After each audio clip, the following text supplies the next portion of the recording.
সভাপতি, প্রধান আলোচক, আরো অনেকে রয়েছেন, প্রধান আকর্ষণ রয়েছেন, আরো অনেক আমন্ত্রিত উলামায়ে কেরাম রয়েছেন। সকালে নাম তো বলতে পারছি না, ক্ষমা করবেন। আমন্ত্রিত মেহমানবৃন্দ রয়েছেন, উপস্থাপনা রয়েছেন অনেকে। এরপর উপস্থিত রয়েছেন অত্র এলাকার সর্বস্তরের মুমিন মুসলমান ভাইয়েরা।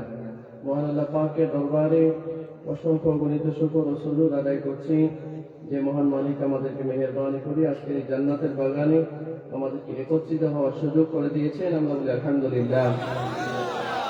আমি প্রথমে ক্ষমা চেয়ে নিচ্ছি আপনাদের কাছে। আমি আসলে এই টাইমটা আমার জন্য বরাদ্দ ছিল না, আমার জন্য বরাদ্দ ছিল মাগরিবের পরে। আমার হাবিবুর রহমান ভাই আমার কাছে গিয়েছেন, তিনি সেভাবে এটা সেট আপ দিয়েছেন। আমিও আসার কথা, ফ্লাইটের টিকিটও করা, দেড়টায় টিকিট করা। তো আমি 5টা মিনিটের জন্য মানে আপনার ফ্লাইটটা মিস করেছি। দুপুর 1টায় ছিল। এরপর আজকে যেহেতু শনিবার আর কোনো ফ্লাইট ছিল না, সন্ধ্যা 6:40 একটা ফ্লাইট, তাও ডাবল টাকা দিয়ে একটা টিকিট নিয়ে তারপর আপনাদের এখানে এসেছি। তো আমার এই দূর হওয়াটা বা দেরি হওয়াটা আপনাদের কাছে ক্ষমা চেয়ে নিচ্ছি। আজকে হয়তো বিস্তারিত ওরকম কথা হবে না, হয়তো কোনোদিন দেখা হলে বাকি কথা হবে ইনশাআল্লাহ। আমার আগে কথা বলেছে ভাই এসেছেন, আমার ভাই খুব কাছের মানুষ, ওনার সাথে কথা হয়েছে হযরত মাওলানা মাহমুদ রহমান দেওয়ার ভাই। আপনি বসা পিটিয়া তুমি নিচ্ছেন না তো? হ্যাঁ, আচ্ছা আমি একটু কথা বলতেছি, আপনি আমার কষ্ট নিয়েন না, আপনার বসায় রাখছি। আল্লাহ তাআলা আমার ভাইয়ের হায়াতে বরকত দান করুন। আমার আগে আমার ভাই কথা বলেছেন, আর অনেক ওলামারা এখানে। আমার ভাই তো অনেক সাংঘাতিক মানুষ, সারা দেশে প্রখ্যাত আলেমদের ভিতরে সবাই দাওয়াত দিচ্ছে, যারা ভিন্ন ভিন্ন মাহফিলে সব জায়গায় প্রধান অতিথি থাকে। তো উনিও সবাই খাটো করে না, সবাই প্রধানই রাখছে, কেউ এটা কেউ সেটা দিয়ে রাখছে না। আল্লাহ ওনাকে বরকত দান করুক, এই মাদ্রাসাটাকে কবুল করুক। আপনারা ভালো আছেন? আমি চাইছিলাম যে ভাই আমার আজকে মাফ করে দেন। উনি বলল হুজুর আপনি এসে দেখা করে সালামটা দিয়ে চলে যান, আর না হয় আমার ইজ্জত থাকবে না। ওনার ইজ্জত রক্ষা করার জন্য যে নদী পার হইয়া পুলসিরাত পার হইয়া আসতে হবে এটা আমার জানা ছিল না। এখানে যে মাঝখানে একটা পুলসিরাত আছে এটা আমার জানা ছিল না। আমি ভাবি নাই যে মাঝখানে কোনো নদী আছে, তো কাছে এসে দেখলাম যে নদীও আছে। তো ভাবলাম যে আজকে মাহফিলের অবস্থাটা কেমন একটু হয়ে গেল, এটা থেকে শেষ করে আমার যাওয়ার কথা গোবিন্দগঞ্জ। এখন তো 9টায় না, 8টা থেকে 9টা পর্যন্ত বয়ান করছেন আল্লামা মামুনুল হক সাহেব গোবিন্দগঞ্জে। তো মামুনুল হক সাহেবের পরে আলোচনা টাইম ছিল আমার 9টা, আর এখন বাজে 10টা। বুঝতেই তো পারতেছেন ওখানে তো খুব হাঙ্গামা চলতেছে। তারা বলতেছে হুজুর মামুন সাহেবের পরে প্যান্ডেলে মানুষ ধরে রাখা আর কেউ নাই, আপনি আসলে মাহফিল হবে না, এটা হবে না এরকম। আর মামুন সাহেব আজকে 3-4টা মাহফিল নিয়ে আসছেন। আল্লাহ ওই মাহফিলটাকেও কামিয়াবি দান করুন। সম্মানিত উপস্থিতি, সময় কম, কথা একটু বেশি। আর আপনারা আমার উপরে রাগ টাগ রাখছেন না তো? মাফ করে দিয়েছেন তো? আগামী কি এরকম ভুল হবে না? আসলে এটা একটা মিস্টেক ছিল। আল্লাহ তাআলা আমাদের এই ভুলগুলোকে শুদ্ধি দ্বারা রূপান্তরিত করে দিন, বলো না আমি। আপনাদের এলাকায় গোলাপগঞ্জে আমি প্রথম, নদী পার হইয়া আরো প্রথম। আমাদের যদি উনি নদীর কথা বলতো তাহলে আমি অবশ্যই মাপ চাইতাম যে আমি এদিকে আসতে পারতেছি না, আমার একটু ব্যাক পেন আছে, অসুবিধা আছে, অসুস্থতা আছে, আর সাইনোসাইটিস একটু বাতাস লাগলেই ঠান্ডা লাগে। তারপরেও আল্লাহ তাআলা যখন নিয়ে আসছেন কিছু কথা বলি নাকি? আল্লাহ তাআলা আজকে যেহেতু কিরকম এত কিছুর পরে নদী পার হয়ে আসার পরেও আপনাদের সাথে সাক্ষাৎ করা গেছে, নিশ্চয়ই আল্লাহ কোনো কল্যাণ রাখেন এর মধ্যে, ঠিক কিনা? কল্যাণ ছাড়া কোনো কাজ আল্লাহ করে। আজকে যেমন আমরা একত্রিত হয়েছি, সাক্ষাৎ হয়েছে, জান্নাতে যেন আল্লাহ আমাদেরকে একসাথে সাক্ষাৎ করে। কিছু কিছু মানুষ মনে করলো আমিন বললে আবার কোন ঠেকায় পড়ি। আমি একটা দোয়া করছি, দোয়া বলছি আজকে যেমন সাক্ষাৎ হয়েছে জান্নাতের জন্য এমনি সাক্ষাৎ হয়ে যায়। জান্নাত কি মনে করেন আপনারা? নর্মাল কিছু জিনিস? আমি তো যে আসতে বললেন, চান্স ফেল করলেন। নবীজি মসজিদে নববীতে একদিন বয়ান করছে, এক পর্যায়ে বললেন, শোনো, আমার উম্মতে 70,000 মানুষ বিনা হিসেবে জান্নাতে যাবে। দেখা যায় তো একদম সাহাবী উঠলেন, নাম না জানা, না চেনা, অজানা, অখ্যাত এক সাহাবী, সহজ সরল মানুষ। তিনি উঠে বললেন, হুজুর, আপনি আমার জন্য একটু দোয়া করেন, আল্লাহ যেন আমাকে 70,000-এর ভিতরে শামিল করে দেয়। আল্লাহ নবী দোয়া করলেন, আল্লাহ, আমার উকাশা, ওনার নাম হচ্ছে উকাশা রাদিয়াল্লাহু তাআলা, আল্লাহ, আমার উকাশা 70,000-এর ভিতরে শামিল হতে চায়, আপনি শামিল করে দেন। নবীজিকে জানানো হলো, আপনার উকাশাকে আমি 70,000-এর ভিতরে শামিল করে দিয়েছি। এই কথাটা দেখবার সাথে সাথে, শুনবার সাথে সাথে হযরতে ওমর রাদিয়াল্লাহু তাআলা উঠে দাঁড়ালেন। দাঁড়ায় বললেন, ইয়া রাসূলুল্লাহ, এই দোয়াটা কি আমার জন্য করা যায় না? 70,000-এর ভিতরে আমাকে রাখা যায় না? নবীজি বললেন, এটা চান্স ফেল হয়ে গেছে। এটা চান্সটা কি হয়ে গেছে? চান্সটা নিয়ে নিছে উকাশা।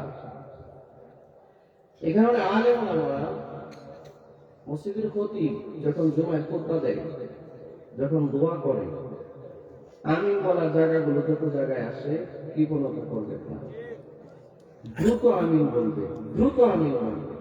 আপনি জানেন না, আমি জানি না কোন আমিনটা আল্লাহর কাছে কবুল হয়ে গেছে। মনে থাকবে?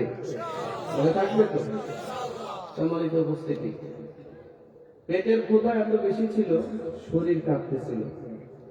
আমি এসে এক বাসায় বসে, আমার মাহমুদ ভাইয়ের সাথে দেখা হচ্ছে, আমি দ্রুত যাচ্ছি, পেটে খুব ক্ষুধা ছিল, নামাজটা পড়ছি, আর আমাদের ঢাকার বাসায় বলে নাকে মুখে কিছু দিচ্ছি আর কি। তো এইটা এখনো এটার চেয়ে নিচে গেছে বলে মনে হয় না, এটা এখানেও আটকে রয়েছে, এরকম বোঝা যাচ্ছে। তারপরে দ্রুত আসছে আপনাদের সামনে চলে যাওয়া।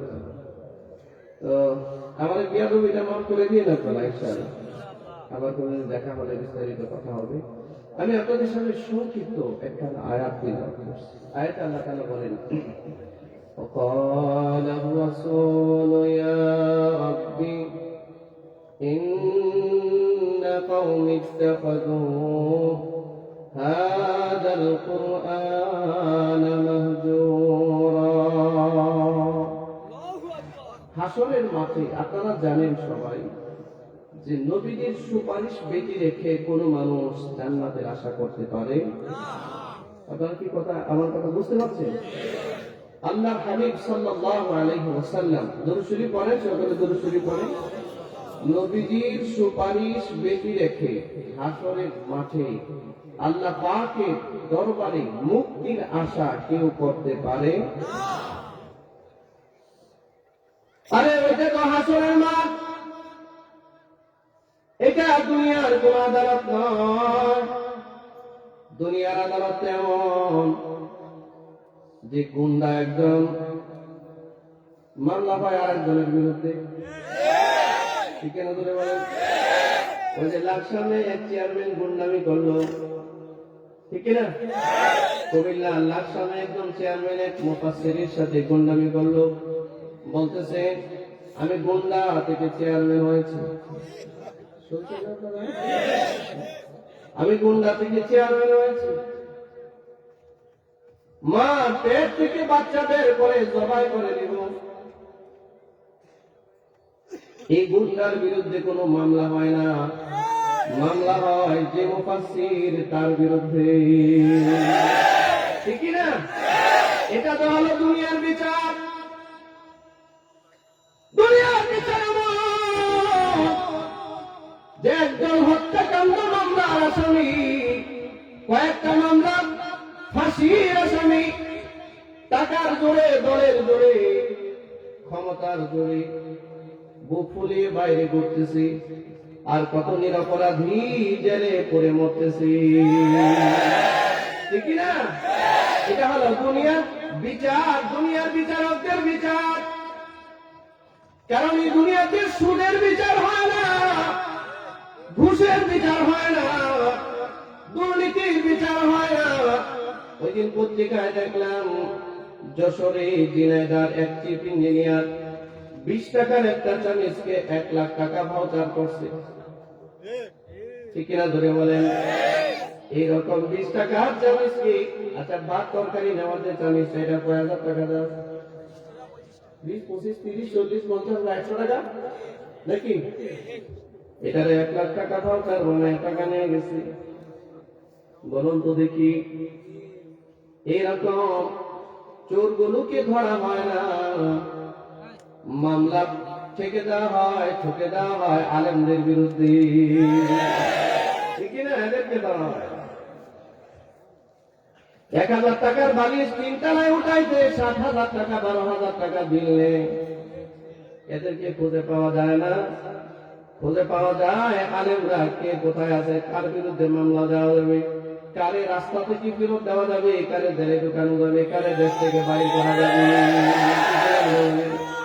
এ হলো দুনিয়ার বিচার। আর আল্লাহর দরবারে বিচার, আল্লাহর দরবারে বিচার। কুল্লু নাফসিন বিমা কাসাবাত রাহিনা। আল্লাহ তাআলা বলেন, আমার দরবারে বিচার, পাপ যার যার, শাস্তিও তার তার। ঠিক না ধরে বলেন?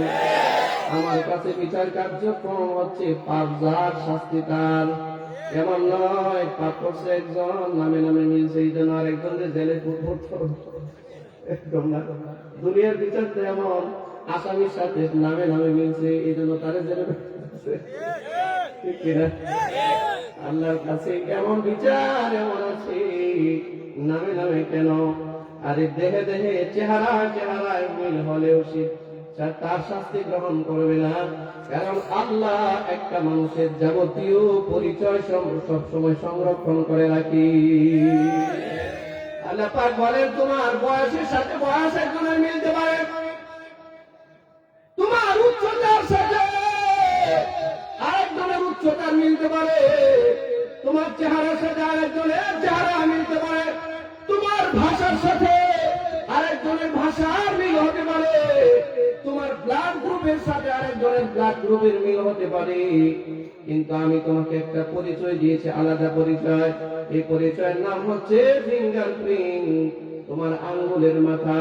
এই আঙ্গুলের মাথার সাথে কারো কোনোটাই মিল হবে না।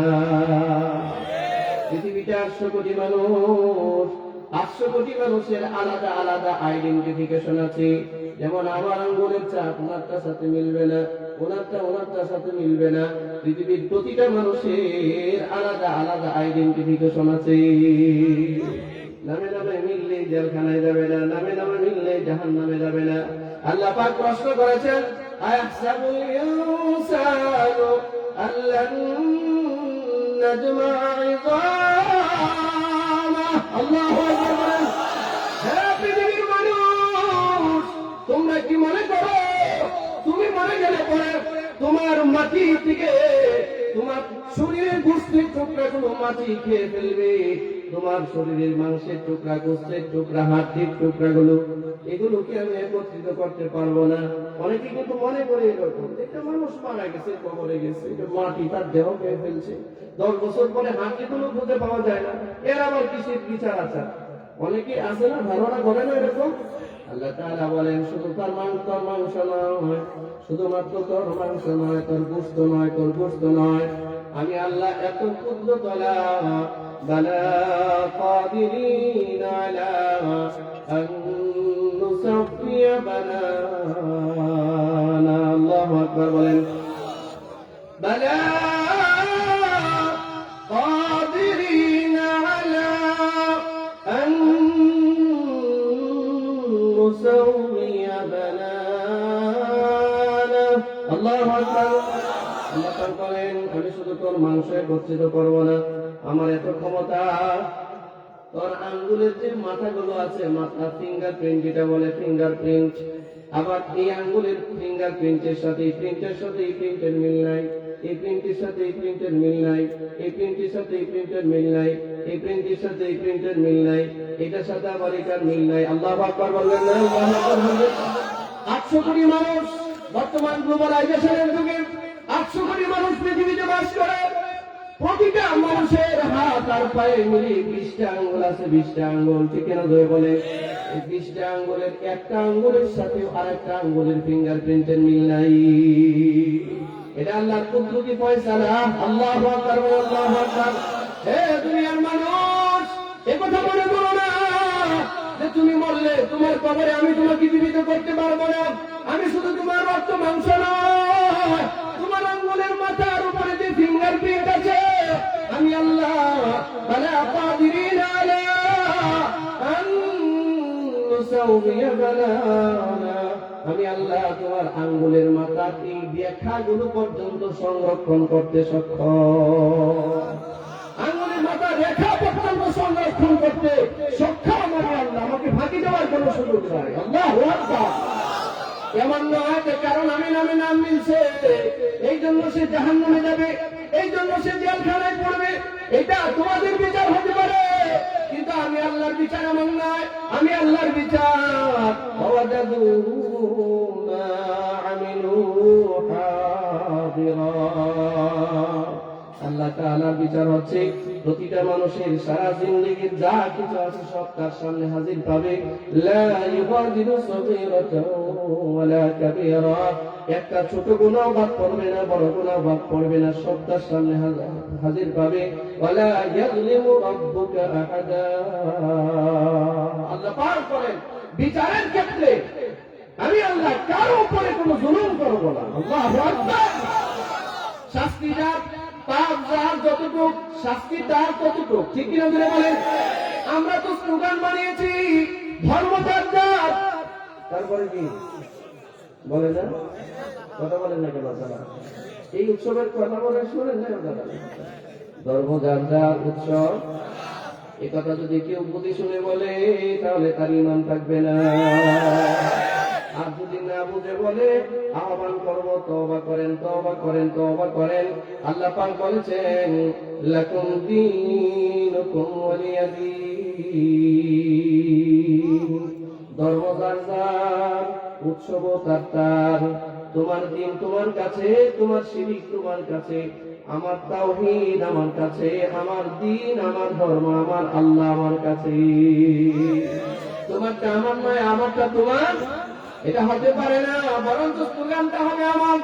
আরে পাপ যার যার, শাস্তি তার তার। ঠিক কিনা বলেন? নেতার পাপ কর্মী নিবে না, কর্মীর পাপ নেতা নিবে না। ঠিক কিনা বলেন? এটা কোনোদিনও হবে না।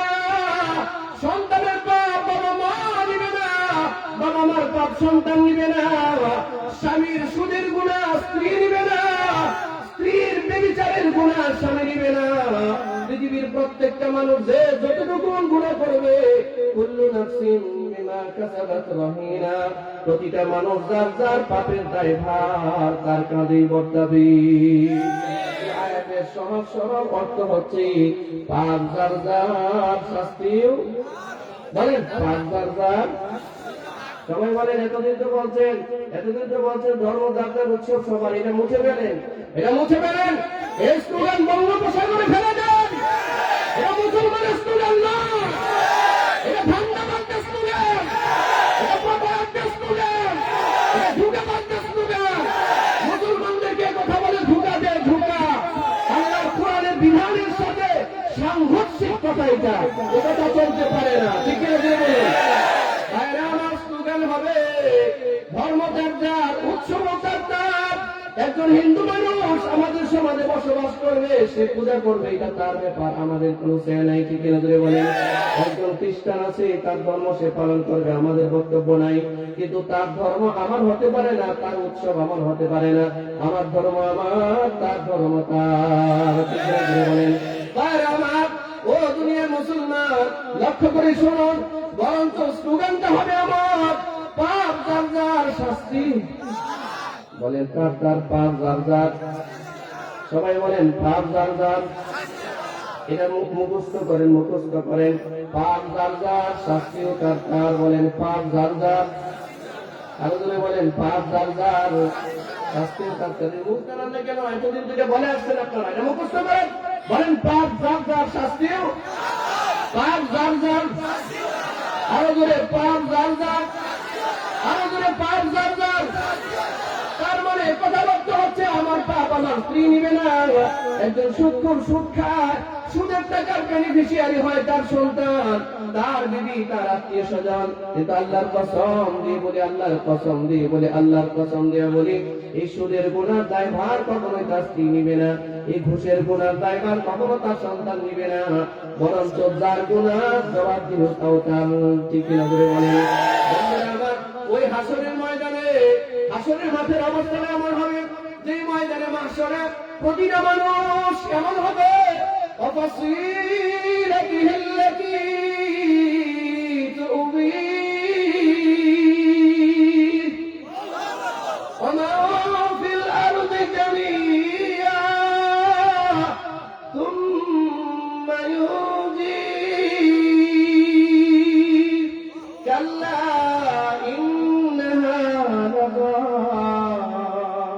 نزاعة للشوى تدعو من أدبر وتولى وجمع فأوعى إن الإنسان خلق هلوعا আল্লাহ রাব্বুল আলামিন বলেন যে ওই হাসরের মাঠ তুমি যদি আরে এমন পাপিষ্ঠ হবে, হাসরের ময়দানে এমন পাপিষ্ঠ হবে, সে বলবে আল্লাহ আমি সুদ খেয়েছিলাম, আমি ঘুষ খেয়েছিলাম, এটা শুধু আমার জন্য নয়, আমার পরিবারের জন্য, আমার সুদের টাকা আমার সন্তান বড় হয়েছে, লেখাপড়া করেছে।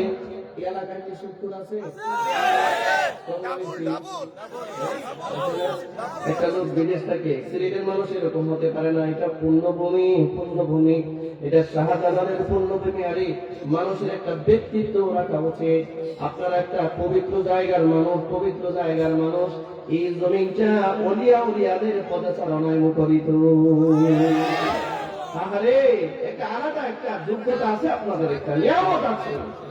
ভাইরা আমার, সাবধান, ঘুষের সুদের কাছে যাবেন না। সুদের ৭০টা গুনাহ, নিম্নমানের গুনাহ হচ্ছে নিজের মার সাথে জিনা করার গুনাহ। নাউযুবিল্লাহ বলেন নাউযুবিল্লাহ। বন্ধু, এরকম মানুষ হাসরের মাঠে বলবে আল্লাহ আমি সুদ খেয়েছি, আমার টাকার ভাগ নিয়েছে আমার সন্তান, আমার টাকার বেনিফিশিয়ারি হয়েছে আমার বিবি, আজকে সুদের গুনায় লজ্জিত হয় কেন? শুধু আমি একা জাহান্নামে যাব, আমার বিবিরা আমার সাথে দেয় জাহান্নামে একসাথে যায়, হবে? হবে? এটা অ্যাকসেপ্টেবল হবে না, এটা হবে না। আল্লাহ পাক বলবেন না না, এটা এমন দিন লিকুল্লি ইমরিইন মিনহুম ইয়াওমাইযিন শাআনুন ইউগনি। এটা ইয়া নাফসির দিন, ইয়া নাফসি, আল্লাহু আকবার। এটা ইয়া নাফসির দিন, এটা নিজেকে নিয়ে ব্যস্ত থাকার দিন। ঠিক কিনা জোরে বলেন? এটা নিজেকে নিয়ে ব্যস্ত থাকার দিন। কোথায় আমার স্বামী, কোথায় আমার সন্তান, কোথায় আমার দলের নেতা, কোথায় আমার দলের নেত্রী, কোথায় কে, কোথায় কর্মী, কোথায় বাবা, কোথায় ছেলে, কোথায় বন্ধু? সাক্ষাৎ হবে, কথা হবে না। يسأل حميم حميما। আল্লাহ পাক বলেন বন্ধুর সাথে বন্ধু দেখা হবে, কিন্তু জিজ্ঞাসা করবে না তুমি কেমন আছো, জিজ্ঞাসা করবে না কিরে একসাথে বসে যে মদের আড্ডা দিতাম, একসাথে বসে যে ইয়াবার আড্ডা দিতাম, একসাথে বসে যে আমরা বিড়ির আড্ডা দিতাম, এই দিনগুলো গেল কোথায়? জিজ্ঞাসা করবে না, জিজ্ঞাসা করবে না, কারণ এটা ইয়া নাফসির দিন, ইয়া নাফসির দিন। লোকটা বলবে আল্লাহ বুঝছি, আমার পরিবর্তে আমার সন্তানগুলোকে জাহান্নামে পাঠান, সুম্মা ইউজি, আমাকে নাজাত দেন। আল্লাহ বলবেন এটা হবে না। সে বলবে আমার পুরো এলাকার সব মানুষকে জাহান্নামে পাঠান, আমাকে মুক্তি দেন। আল্লাহ বলবেন এটা হবে না। পরিশেষে সে বলবে বুঝতে পারছি আল্লাহ ১ জন ২ জন ৫০০ জন দিয়ে আপনার হবে না। ওয়ামান ফিল আরদি জামিআ, সারা পৃথিবী, সারা দুনিয়ার মধ্যে যত মাল দৌলত আছে, যত মানুষ আছে, যত জিন আছে, যত মাখলুক আছে, সব আপনি জাহান্নামে পাঠান। শুধুমাত্র আমারে বাঁচান। হবে এটা? আচ্ছা, তারে কি অধিকার দিছে সবাই জাহান্নামে পাঠাইবা? মাথা নষ্ট হয়ে যাবে, তার মাথা নষ্ট হয়ে যাবে।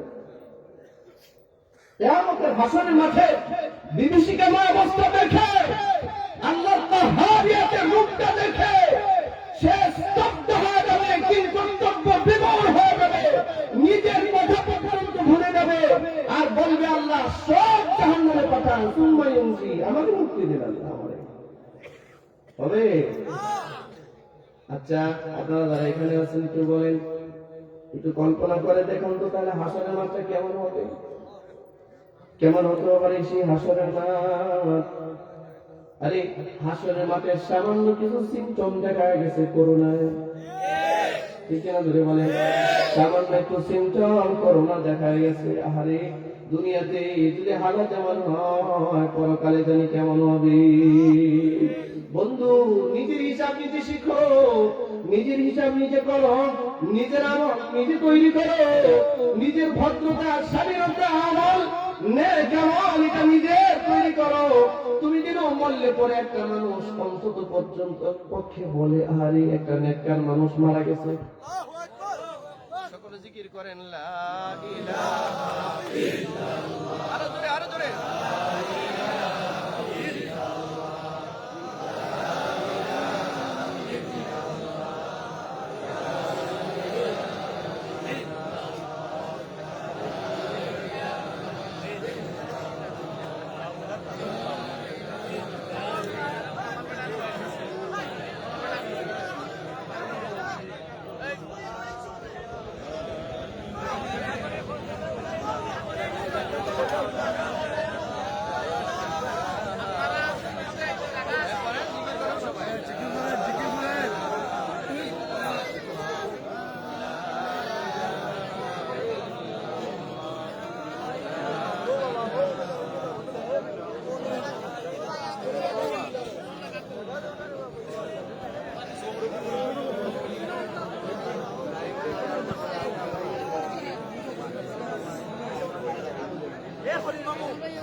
ভাই জিকির করেন না, সবাই জিকির করেন।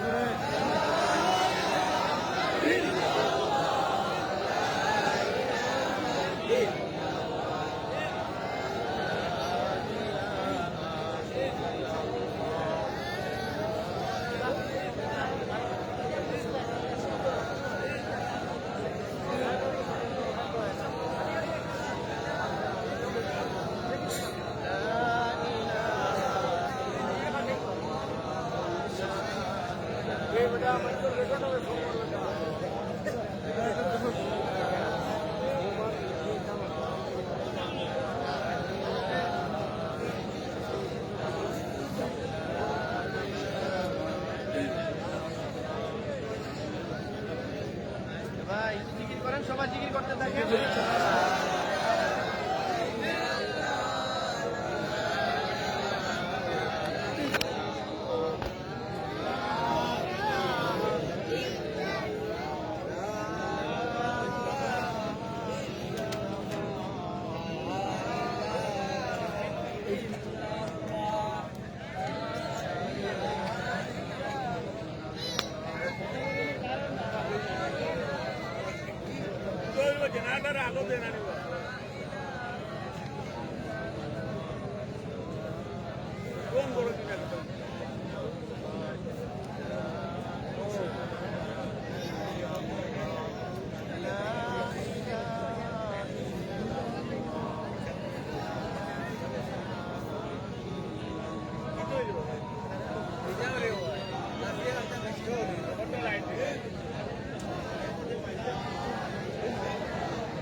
لا إله إلا الله لا إله إلا الله لا إله إلا الله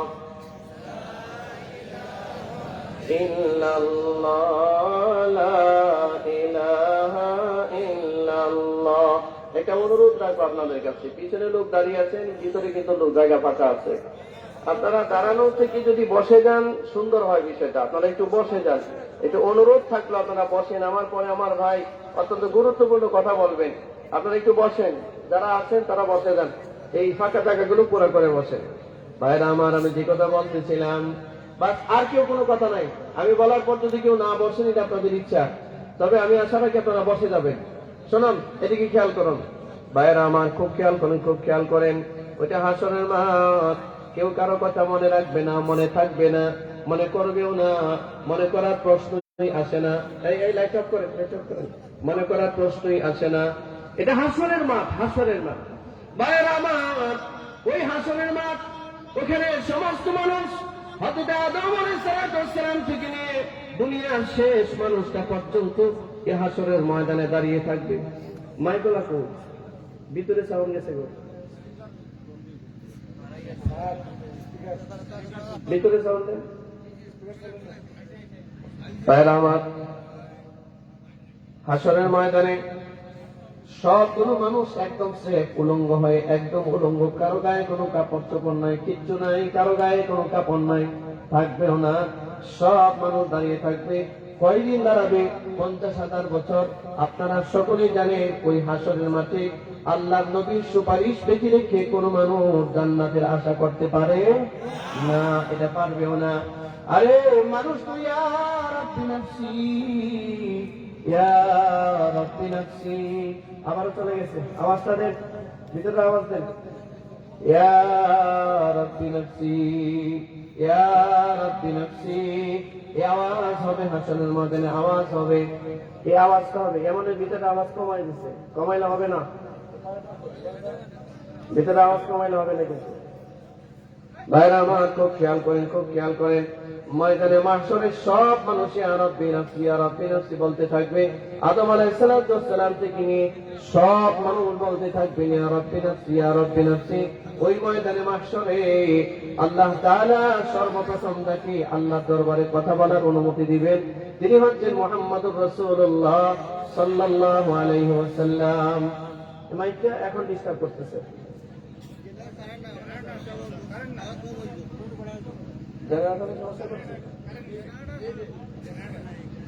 জেনারেটরটা আসে না, অনগানে দেখো, আসবে তো, মাইক যদি চলতে পারে তাহলে এটাও তো আসার কথা। ভাইরা আমার, খেয়াল করো, এবার ঠিক আছে, ঠিক আছে। ও আল্লাহ বান্দারা, সমস্ত নবীরা ইয়া রাব্বি নাফসি, সমস্ত মানুষ ইয়া রাব্বি নাফসি, এটা হলো ওই সময়।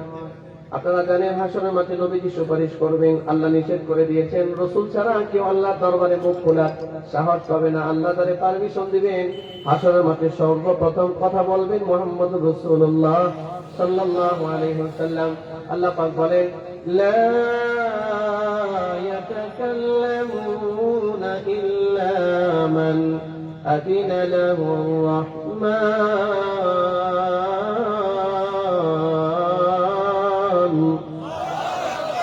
লা ইয়াতাকাল্লামুনা ইল্লা মান আযিনা লাহুর রাহমান।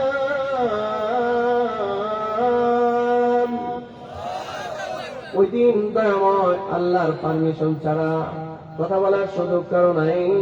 যে কথা বলবে ইল্লা সাওয়াবা, সঠিক কথাটাই বলবে, যখন যেটা দরকার তখন সেটাই তিনি বলবেন। সর্বপ্রথম তিনি আল্লাহর দরবারে কনসালটেন্সি করবেন, মুকালামা করবেন, কথোপকথন করবেন। তিনি মুহাম্মদুর রাসূলুল্লাহ সাল্লাল্লাহু আলাইহি ওয়াসাল্লাম। সব উম্মতের ব্যাপারে সুপারিশ প্রথম ধাপে উম্মতের আদম আলাইহিস সালামের কাছে যাবেন। আমাদের একটু সুপারিশের দরকার। আপনি বলেন আল্লাহ যেন আমাদের বিচারটা শুরু করেন। আদম আলাইহিস আলাইহিসসালাম বিনয় শুনি এই আবদারটাকে রক্ষা করতে পারবেন না, বলবেন তোমাদের এই আবদার রক্ষা করা আমার দ্বারা সম্ভব নয়। এটা হাশরের মাঠ। এমন ভাবে নূহ আলাইহিস সালাম, মুসা আলাইহিস সালাম, ইব্রাহিম আলাইহিস সালাম, ঈসা আলাইহিস সালাম সমস্ত নবীরাই তাদের আবদারটাকে প্রত্যাখ্যান করবেন, তাদের দ্বারা সম্ভব হবে না সুপারিশ করা। ওই ময়দানে মাহশরে হঠাৎ করে একটা কোণা থেকে আরশে আযমের নিচ থেকে একটা আওয়াজ আসবে, শুধুমাত্র এই আলাদা আওয়াজটা, সেখান থেকে আওয়াজ আসবে, রব্বি হাবলি উম্মতি, রব্বি হাবলি উম্মতি, রব্বি হাবলি উম্মতি। আওয়াজটা আসবে, সমস্ত উম্মতেরা দৌড়ায় সেখানে যাবে, মুহাম্মদ সাল্লাল্লাহু আলাইহি ওয়াসাল্লামের কাছে, নবীজির কাছে গিয়ে বলবেন আপনি একটু সুপারিশ করেন, আল্লাহ যেন আমাদের বিচারটা শুরু করে দেন। নবীজি সুপারিশ করবেন সমস্ত মানুষের জন্য, আম ভাবে, একদম আম ভাবে নবীজি সুপারিশ করবেন, সমস্ত মানুষের পক্ষে সুপারিশ কবুল হবে। দোয়া মুনাজাত নবীজির দোয়া আল্লাহ পাক কবুল করবেন, সুপারিশ কবুল করবেন, আর মানুষের বিচার শুরু হয়ে যাবে। হাশরের মাঠে বিচার শুরু হবে, মানুষের বিচার। এরপরে উম্মতের ব্যাপারে চারটা পর্যায়ে নবীজি সুপারিশ করবেন, চারটা ধাপে। এটা হচ্ছে খাস উম্মতে মুহাম্মাদের জন্য, চারটা ধাপে নবীজি সুপারিশ করবেন। সর্বশেষ ধাপ যেটা একটা দুইটা করে নবীজি কোটি কোটি উম্মতকে সুপারিশ করে তার সাথে জান্নাতে নিয়ে যাবে। উম্মতকে জান্নাতে রেখে তিনি আবারও ফিরত আসবে, আবারও মাকামে মাহমুদে সিজদা দিবে, আবারও কান্নাকাটি করবেন। আল্লাহ তাআলা যে বলবেন নবী আমার ইরফা রাসাক, আপনি মাথা উঠান, ইসফা সুপারিশ করেন, তুশাফা আপনি যা সুপারিশ করবেন তাই আমার কাছে কবুল হবে। এমন ভাবে 3 বার পর্যন্ত অসংখ্য উম্মতকে সুপারিশ করে জান্নাতে নিয়ে যাবেন। চতুর্থবারের বেলায় আল্লাহ রাসূল সাল্লাল্লাহু আলাইহি ওয়াসাল্লাম সিজদায় থাকবেন। হাশরের ময়দানে আল্লাহর নবী সিজদায় পড়ে রব্বি হাবলি উম্মতি বলে কাঁদতে থাকবেন। আল্লাহ পাক বলবেন মাথা ওঠান, মাথা উঠাবেন, মাথা উঠিয়ে নবীজি একটা করুণ দৃশ্য দেখবেন, করুণ দৃশ্য। আমি এর আগে আরেকটু কথা বলি, এগুলো সুপারিশের কথা বলতেছে, সুপারিশের কথা। আয়াতটা যেটা পড়েছি এটা হচ্ছে সুপারিশের বিপরীত। হাশরের মাঠে রাহমাতাল লিল আলামিন, মানব জাতির জন্য, উম্মতের জন্য যেমন সুপারিশ করবেন, আবার একই উম্মতের জন্য আল্লাহর কাছে বদদুয়া করবে, বদদুয়া করবে আল্লাহ এদেরকে জাহান্নামে পাঠান। কোরআন বদদুয়া করবে, নবী নিজে বদদুয়া করবে। ভয়ানক ব্যাপার, ভয়ানক ব্যাপার। আপনারা আমার কথা বুঝে থাকলে বলুন, আল্লাহর নবী যদি কোন উম্মতের ব্যাপারে হাশরের মাঠে নালিশ পেশ করে আল্লাহর কাছে, এই লোকটার কি মুক্তির আর রাস্তা আছে? কথা বলুন, এই লোকটা কি জান্নাতে আশা করতে পারে? কখনোই নয়, কখনোই নয়। আল্লাহ রাসূল সাল্লাল্লাহু আলাইহি ওয়াসাল্লাম চতুর্থবারের বেলায় যখন সুপারিশের মধ্যে বসবেন রাহমাতাল লিল আলামিন, আল্লাহ রাসূল সাল্লাল্লাহু আলাইহি ওয়াসাল্লাম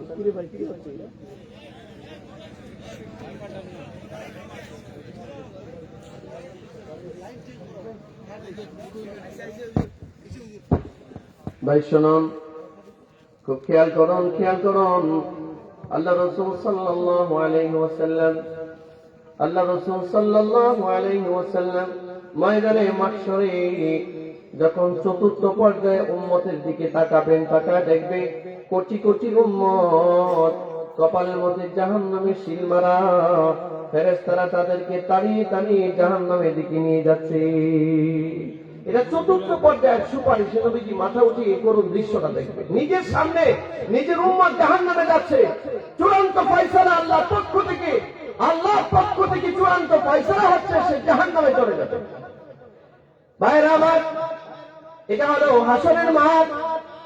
ওই ময়দানে মাহশরে আল্লাহর নবী যখন দেখবেন তার উম্মত জাহান্নামের দিকে রওনা করেছে, কপালের মধ্যে জাহান্নামের নাম লেখা, কারো কপালের মধ্যে লেখা ইহতামা নামক জাহান্নামে, কারো কপালের মধ্যে শিল মারা সাকার নামক জাহান্নামের শিল, কারো কপালের মধ্যে সাইল নামক জাহান্নামের শিল মারা, কারো কপালে হাবিয়া নামক জাহান্নামের শিল মারা।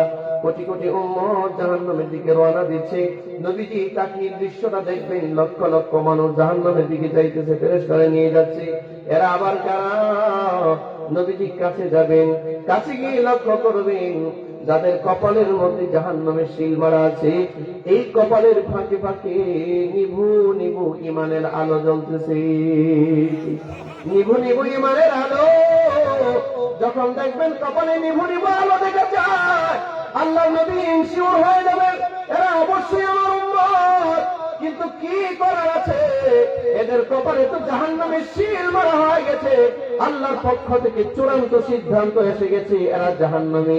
অতএব এখন যদি নবী সুপারিশ করে, এখন যদি রাসূল সুপারিশ করেন, সুপারিশ করলে, এখন যদি রাসূল সুপারিশ করেন, সুপারিশ করলে আল্লাহ রাসূল সাল্লাল্লাহু আলাইহি ওয়াসাল্লাম অবস্থাটা এমন দিয়ে জায়গায় দাঁড়াবে, আল্লাহ পাকের সিদ্ধান্তের উপরে হস্তক্ষেপ করার শামিল হবে। এই জন্য নবীজি তখন আর সুপারিশ করবেন না। আরে তিরমিজির বর্ণনার মধ্যে এসেছে, আল্লাহ রাসূল সাল্লাল্লাহু আলাইহি ওয়াসাল্লাম বলেন, ওই সময় হালত এমন হবে, তখন সেদিন শুধু আমি কোরআন মাজিদের একটা আয়াত তিলাওয়াত করতে থাকবো, সূরা মাইদার একটা আয়াত আল্লাহ নবী বারবার তিলাওয়াত করবে, ইন তুআযিবুহুম ফাইন্নাহুম ইবাদুক, ইন তুআযিবুহুম ফাইন্নাহুম ইবাদুক। নবী যেন আল্লাহকে বলছে, আল্লাহ এই মানুষগুলো জাহান্নামে যাচ্ছে, আমার কোনো বক্তব্য নাই, তবে শুধু আমার আপনার কাছে চাওয়া, আপনার কাছে বলাই চাই, এদেরকে যদি আপনি জাহান্নামের আযাব দেন, আযাব দিলেও তো এরা আপনারই বান্দা। ওয়া ইন তাগফির লাহুম ফাইন্নাকা আনতাল আজিজুল হাকীম। আর যদি আপনি এদেরকে মাফ করে দেন, মাফ করলে আপনি তো আল আজিজ, আপনি মহাপরাক্রমশালী, আপনাকে জিজ্ঞাসা করার কেউ নাই, কেউ প্রশ্ন করতে পারবে না কেন আপনি তাদেরকে মাফ করে দিয়েছেন। এইরকম এই আয়াতটা পড়তে থাকবে, একবার উম্মতের দিকে তাকাবে, আর একবার আরশের দিকে তাকাবে, আর এই আয়াত পড়বে, এই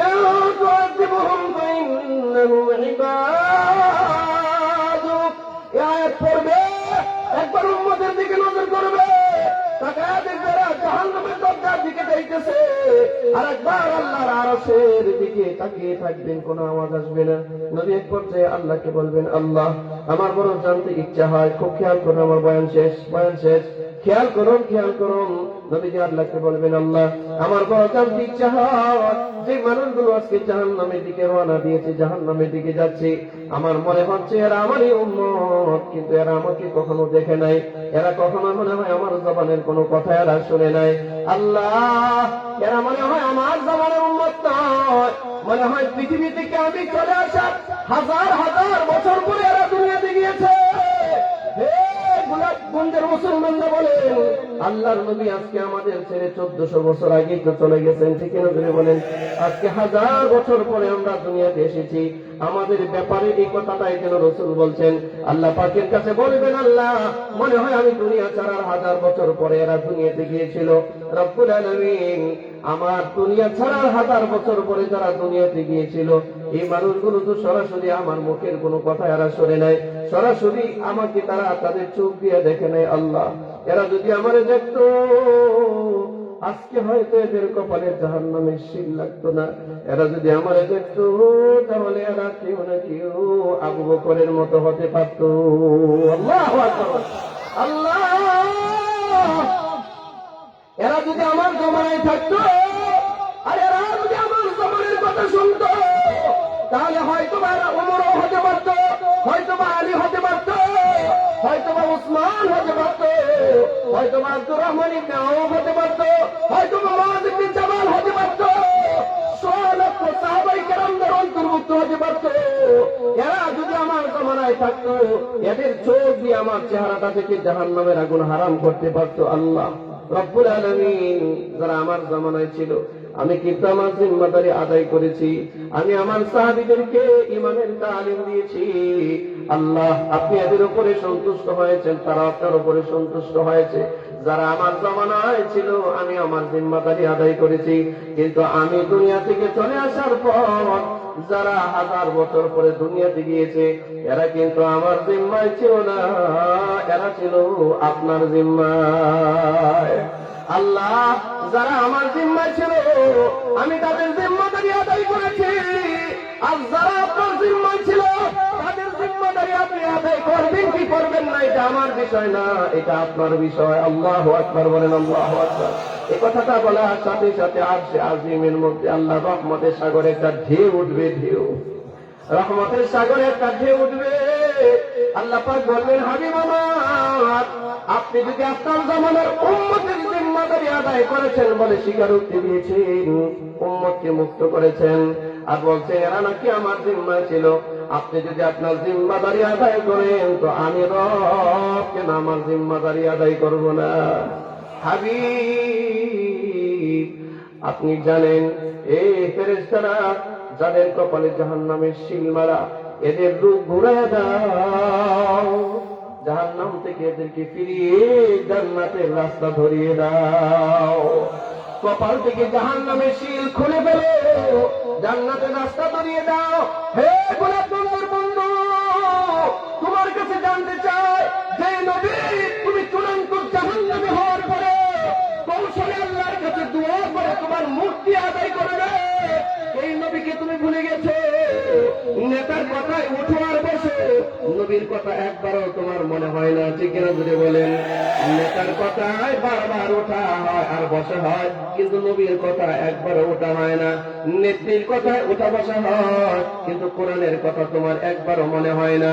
মনে রাখো আমি যে আয়াত তিলাওয়াত করেছি, আল্লাহ তাআলা বলেন ওয়াকাল আর-রাসূল ইয়া রাব্বি, ওই হাসরের মাঠে চতুর্থ পর্যায়ের সুপারিশ সম্পূর্ণ হওয়ার পর এবার নবী আল্লাহর কাছে ডাক দিয়ে বলবে, আল্লাহ এতক্ষণ তো আমার উম্মতের জন্য আমি নাজাত চাইলাম, মুক্তি চাইলাম, সুপারিশ করলাম, এখন এই উম্মতের জন্য আমার একটা মামলা আছে, আপনার কাছে নালিশ আছে।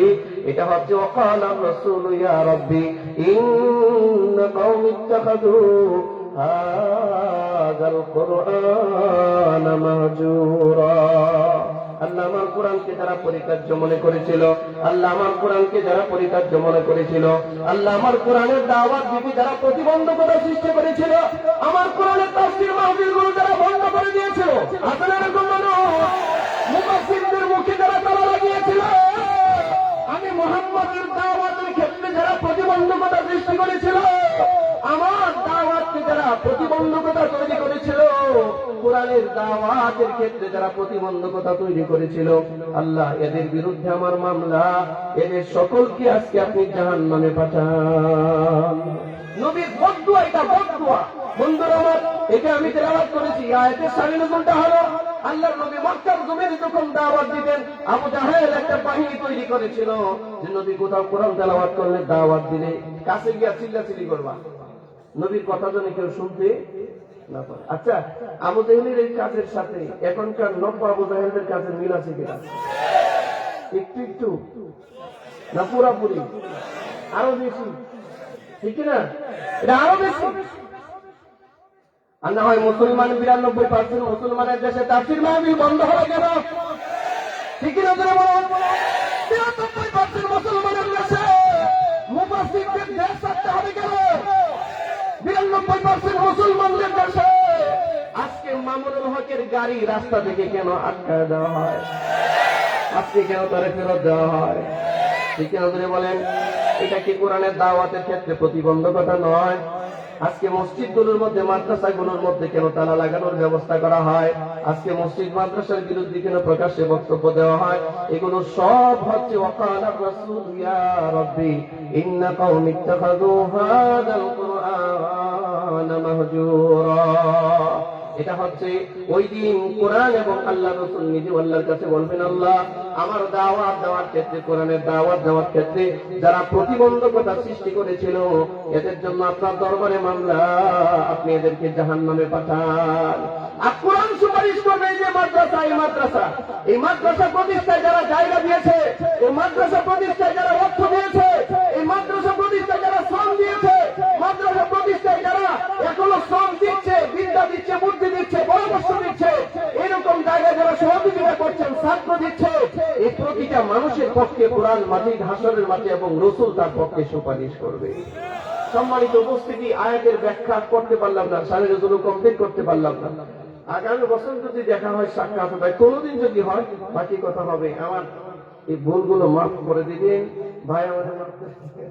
আপনি কথা বলেন, আপনাদের কাছে দোয়া চাচ্ছি। ওয়া আখিরু দাওয়ানা আলহামদুলিল্লাহি রাব্বিল আলামিন। কোরআনকে আপন বানান, কোরআনকে আপন বানান, কোরআনকে আপন বানান, কোরআনকে সারা দুনিয়া তন্ত্র মন্ত্র ছেড়ে দেন। সব বাদ যেতে পারে, নেতা বাদ যেতে পারে, নেত্রী বাদ যেতে পারে, বাপ বাদ যেতে পারে, মা বাদ যেতে পারে, কিন্তু আমার কোরআন আমার থেকে দূরে সরতে পারে না। ঠিক কি না বলুন? আমার সাথে একদিকে হাত দেখান।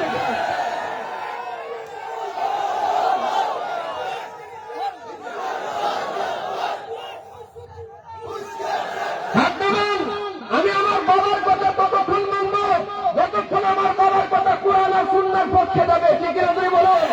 আমি আমার মার কথা ততক্ষণ মানব ততক্ষণ আমার মার কথা কোরআন আর সুন্নাহর পক্ষে যাবে। আমি আমার নেতা নেত্রীর কথা ততক্ষণ মানব ততক্ষণ তাদের বক্তব্য কোরআনের পক্ষে যাবে। তাদের বক্তব্য যদি কোরআনের বিপক্ষে যায়, এমন নেতাকে ৫ বছর করে লাঠি দিয়ে ফেলে দিব। এটাই হবে আমার ইমান। ঠিক কিনা? আল্লাহ আপনি কবুল করেন। হাত নামান। আরেকটা আবদার রাখি, আজ থেকে ইরাদা করেন, আমি প্রতিদিন 10টা মিনিট সময় কোরআন তেলাওয়াত করব, কোরআন অধ্যয়ন করব, কোরআন গবেষণা করব। কারা কারা আছেন, এটা কারা কারা পারবেন? ইনশাআল্লাহ 10টা মিনিট সময়, 10টা মিনিট বেশি চাচ্ছি না। পারবেন তো ইনশাআল্লাহ? বিশ্বাস করেন। হাত নামান। আল্লাহর নামে কসম দিয়ে বলছি, মুজাহিদ অবস্থায় বলছি, একটা মুসলমান দৈনিক 10টা মিনিট সময় যদি কোরআনের পেছনে সময় দেয়, কোন বিভ্রান্তকারী আপনাকে বিভ্রান্ত করতে পারবে না। কোনদিন শয়তান আপনাকে জাহান্নামের রাস্তা দেখাতে পারবে না। কারণ কোরআনের আলোয় যে আলোকিত হয়, সুজা বরাবর কোরআন মানুষকে জান্নাতের রাস্তা দেখায়। ওয়া মা আলাইনা ইল্লাল বালাগ। আসসালামু আলাইকুম ওয়া রাহমাতুল্লাহ।